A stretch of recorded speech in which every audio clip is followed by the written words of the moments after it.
SSB का नाम सुनते हैं तो दिल में फॉर्म, रिस्पेक्ट और देश सेवा का याद आता है। लेकिन एक सवाल जो हर एस्पिरेंट और उनके पेरेंट्स भी पूछते हैं कि एसएसबी में छुट्टी कितनी है।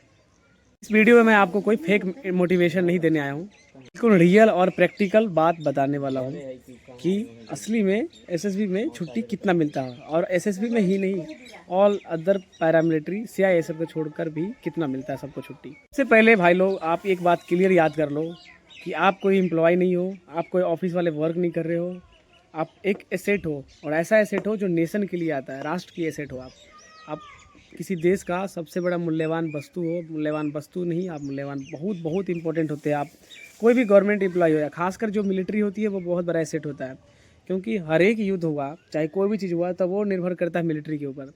तो आप बहुत अलग चीज़ ही है जो कोई सोच भी नहीं सकता है और जिनके हर एक लोगों का ये जो है क्या बोलते हैं किस्मत में भी नहीं होता है।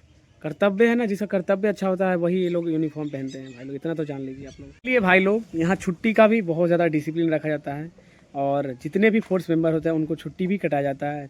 जैसा कि मुझे भी देख रहे हैं, मैं भी अभी छुट्टी पे लगातार छुट्टी ही पे घूम रहा हूँ इधर उधर। तो ऐसा लाइफ आप जीजिएगा, मतलब ड्यूटी के टाइम में भी मज़ा लीजिए, ड्यूटी है ड्यूटी कीजिए, मज़ा लीजिए। अरे भाई मज़ा का मतलब आराम से थोड़ा सा अपना जो भी करना है काम कुछ भी। उसके बाद जब आप घर पे छुट्टी पे आते हैं तो 24/2 जितना दिन आप छुट्टी ले रहे हैं उतना से मल्टीप्लाई कर दीजिए, इतना दिन या आप आराम से व्यतीत करते हैं, कोई टेंशन नहीं, सैलरी आ रहा है अकाउंट में, खा रहे हैं, ऐश कर रहे हैं, तो बहुत ज़्यादा फ़ायदा है। सबसे पहले बात करते हैं कितनी टाइप्स की छुट्टी होती है। तो होता है, एक होता है EL अर्न लीव बोलते हैं, अर्जित अवकाश, और एक होता है CL कैजुअल लीव जिसको बोलते हैं आकस्मिक अवकाश। और भी अवकाश होते हैं, ये तो नॉर्मल है, जनरली है, मतलब आपको इतना तो मिलना ही मिलना है। और EL अगर आप 30 दिन काट लेते हो और 30 दिन नहीं काट पाते हो, टोटल EL मिलता है 60 दिन, जिसमें से आप 30 दिन काटिए और 30 दिन जमा हो जाता है अगर आप काट नहीं रहे हैं, मतलब अगर छुट्टी उतना दिन नहीं गए तो ऐसा चीज़ है। क्वेश्चन ये भी भाई लोग पूछ रहे थे कि क्या हम लोग 60 दिन लगातार छुट्टी जा सकते हैं या फिर हमको जाने का मन नहीं हो उस साल छुट्टी तो हम नहीं जा सकते हैं। तो भाई लोग दोनों सिस्टम आपके पास मौजूद है, आपको छुट्टी नहीं जाना है तो नहीं जाइए, अगर आपको जमा करना है तो जमा भी हो जाता है। लेकिन रूल ये है कि आपको 6 महीने के अंदर छुट्टी काटना ही काटना है, जितने भी फोर्स मेंबर हैं उनको, ये रूल है। उसके बाद अगर आप 30 दिन छुट्टी जा रहे हैं और 30 दिन आपका नहीं जाने का मन है तो वो 30 दिन जमा होगा। लेकिन अगर आप 60 दिन भी नहीं जा रहे हैं तो याद रखिएगा सिर्फ उसमें से आपका 30 दिन ही जमा होगा, बाकी 30 दिन लैप्स हो जाएगा, ख़त्म हो जाएगा, कोई रिकॉर्ड नहीं रहेगा उसका। तो आपको 30 दिन तो काटना ही काटना है, मतलब 30 दिन ही जमा होता है। दूसरा नंबर कैजुअल लीव जो 15 दिन मिलता है, वो भी अगर आप काटते हैं तभी ठीक है, नहीं तो वो भी लैप्स हो जाता है। तो क्यों नहीं काटिएगा, आपका मजबूरी कि आपको काटना ही पड़ेगा, जब आपको छुट्टी दिया जा रहा है तो आप काटिए। उसके बाद 15 दिन होता है PL पैटर्निटी लीव जो बोलते हैं। जब आप फादर बनिएगा, लड़के लोग के लिए मैं बोल रहा हूँ, जब आप फादर बनिएगा तब आपको 15 दिन का छुट्टी मिलता है। उसके बाद जब आपका ट्रांसफ़र होता है लगभग 2-3 साल बाद, तो आपको मिलता है JP जर्नी पीरियड, वो भी लगभग 10 से 15 दिन तक होता है, वो निर्भर करता है डिस्टेंस पे। अगर आप ज़्यादा दूर से आ रहे हैं, ज़्यादा दूर से ज़्यादा दूर ट्रांसफ़र हो रहा है तो आपको 15 दिन दिया जाएगा, थोड़ा कम दूरी पे है तो फिर आपको 10 दिन दे दिया जाएगा जर्नी पीरियड। अब एक चीज़ के लिए सोचिए भाई लोग, जैसे मान लीजिए आपका इसी साल आपका ट्रांसफ़र भी है, इसी साल आप पापा भी बन रहे हैं, तो छुट्टी जोड़िए कितना होता है। पैटर्निटी लीव हो गया 15 दिन और 15 दिन वो हो गया। उसके बाद ट्रांसफ़र वाला मान लीजिए 15 दिन, तो 30 दिन ये हो गया, 15-15 30 दिन। उसके बाद उधर 60 दिन है हो गया आपका EL, तो कितना हो गया 90 दिन, और 15 दिन हो गया CL दिन, तो कितना हो गया 95 दिन। तो छुट्टी इस टाइप से उस साल का आपका बढ़ जाएगा। लेकिन ये आप फादर भी पूरे साल कितना बार बनिएगा जीवन में, 1 बार से 2 बार चाहे 3 बार। तो ये कहने का है, मतलब बताने का है, लेकिन ऐसा कुछ नहीं है। जीवन तो सबको, मान लीजिए जो बोला ना मैं, 75 दिन तो आपको मिलना ही मिलना है, और 10 दिन जो JP है जर्नी पीरियड वो भी मिलना है, लगभग वो 2-3 साल के बाद मिलता है।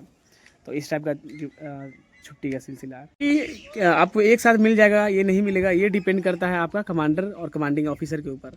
वो देखते हैं कि ड्यूटी का रिक्वायरमेंट कितना है, हमको कितना जवान चाहिए, कितना जवान हमारा कितना स्ट्रेंथ है, उस हिसाब से वो छुट्टी कटवाते हैं सभी जवानों को। सबसे इम्पोर्टेंट टॉपिक्स, ट्रेनिंग टाइम में छुट्टी मिलता है कि नहीं मिलता है। भाई लोग ट्रेनिंग का टाइम जो होता है 11 महीना का होता है, सबको पता है, 42 हफ्तों का। उसके बीच में आपको 6 महीने के बीच में आपको मिलता है मिड टर्म 15 दिनों का, तो वो दे दिया जाता है। अब मान लीजिए कि 15 दिन गया, हमको बीच में फिर ट्रेनिंग के टाइम में ही बीच में मुझे लगा कि मुझे जाना बहुत ज़्यादा ज़रूरी है, जैसे किसी भाई लोगों का शादी होगा, इंगेजमेंट होगा, किसी भाई लोगों का एग्ज़ाम होगा, किसी का दादी ही मर जाएगी, चाहे कुछ भी बहुत सारा इमरजेंसी सिचुएशन होता है, तब छुट्टी दे दिया जाता है। लेकिन यही है कि बहुत मुश्किल होता है, ट्रेनिंग टाइम में बहुत मुश्किल होता है। और इसलिए मुश्किल होता है कि देखिए भाई लोग, आप इतने साल जॉब करिएगा, 40 साल, 30 साल, 25 साल, 10 साल, 15 साल, और आपको 1 साल अगर वो नहीं मेहनत करवाएंगे, नहीं सिखाएंगे कि दुनियादारी क्या है, कैसे आपको ये फोर्स में रहना है, तो आप क्या सीखिएगा। इसलिए बहुत कम चांस देते हैं कि वो ट्रेनिंग टाइम में छुट्टी नहीं दे, लेकिन अगर इमरजेंसी वाला बात हो तो छुट्टी मिल जाता है।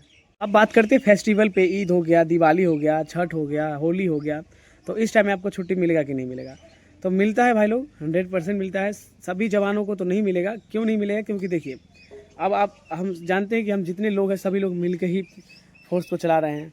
तो मान लीजिए कि कोई अगर अभी होली पे छुट्टी जा रहा है तो कोई होली पे नहीं जाएगा, फिर वो अगली बार मान लीजिए छठ में चल जाएगा। जिसको छठ में जा रहा है तो वो होली में नहीं जाएगा। इस टाइप से छुट्टी में भी रोटेशन होता है, ताकि सभी जवान अपना अपना फेस्टिवल कुछ ना कुछ अरेंज कर लेते हैं। और सिक्योरिटी भाई लोग फेस्टिवल नहीं देखता है, देश पहले बाकी सब बाद में। घर वाले बहुत इंतज़ार करते हैं कि इस पर पर्व त्यौहार में मेरा बेटा आएगा। और लेकिन एक चीज़ ये भी है, बहुत ज़्यादा इमोशनल मोमेंट होता है ये वाला टाइम पे, कि जब मान लीजिए उस छुट्टी के दौरान, मतलब उस फेस्टिवल के दौरान आप नहीं आ पाते हैं तो। लेकिन एक चीज़ और भी देखिए, थोड़ा सा बहुत ज़्यादा प्राउड भी महसूस होता है जब आपको वीडियो कॉल पे देखते हैं यूनिफॉर्म पहने हुए मेरा बेटा ड्यूटी कर रहा है, तो आपको भी खुशी मिलेगा। और आपको इसलिए से भी खुशी मिलेगा कि आपकी वजह से वो परिवार लोग इतना हैप्पी है, खुश है, तो बहुत अच्छा लगेगा आपको। और आप मतलब क्या बोले ना, सेक्रीफाइस भी कर रहे हैं एक तरह से, तो खुशी खुशी कर रहे हैं। और जीवन में क्या है, एक दूसरे के लिए करके चले जाना है। कोई लेके कोई किसी का जाएगा नहीं लेकर रहेगा।